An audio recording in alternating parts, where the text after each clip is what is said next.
Hello everybody, question from Instagram. I watched your episode with Steve and was wondering, I noticed recently in my dry fire when I am target focused, I'm moving my eyes to the target first, but as my dot comes onto the target, I find myself swapping my focus to the dot for a moment. I was wondering if when you're target focused on the small part of the target, do your eyes ever come off it for a moment, or are you completely locked in on that spot? Short answer is my eyes are not coming off of that spot for any reason. They stay locked on the triangle of the letter A if I can see it. In Kita's class, she talks about like there is a certain distance that like you can pick certain sizes. Like obviously you can't see a target paster at 200 yards. Like the whole target is going to be the small spot at 200 yards. At 3 yards, you can see the perforations on the letter A, so you might specifically pick the tip of the letter A where the perforation is because you can see it. And so it varies on speed, or on distance, what a small spot actually is, how small your eyes can actually drill down. But what happens is if you're aiming at a target here, and your eyes are locked in on it, and then the gun is coming in, and then you move your eyes to it, now the gun doesn't know where to go. You had a destination, you were going to this target here, and you were looking at it, then you've broken the destination. Like imagine if you are driving to somewhere you've never been, and you get half a mile away, then all of a sudden the GPS just stops working.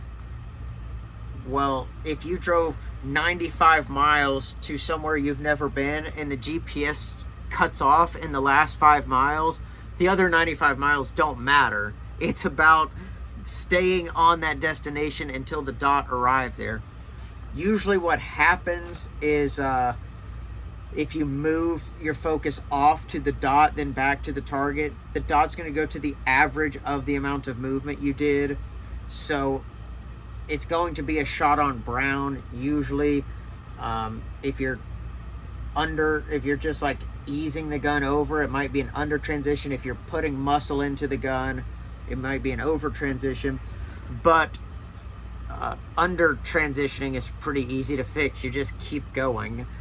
Over transitioning is one that the eyes fix much. The eyes are required to fix it much more, that you're bringing the gun in as fast as you can and it just stops right where it needs to be.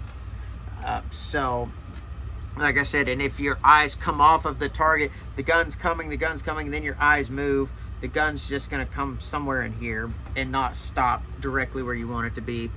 So to kind of conclude, my eyes are locked to the spot, whether it is the A zone or whether it is the center of a steel target. Ways you could practice this. Number one is just dry fire, hands by side, and just go.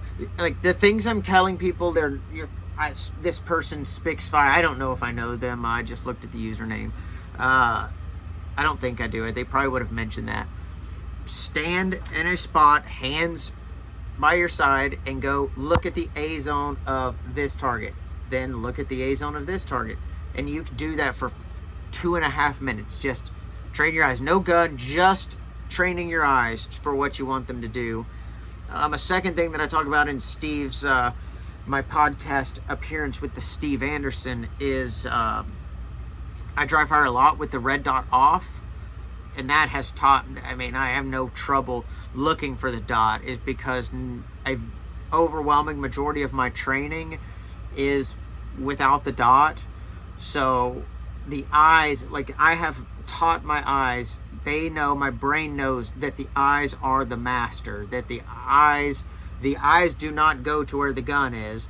Either the gun comes to where the eyes are, or I just die, I guess. Like there's no other option besides the gun moves to the eyes. So that's one, like just dry fire without a gun or anything, just moving your eyes.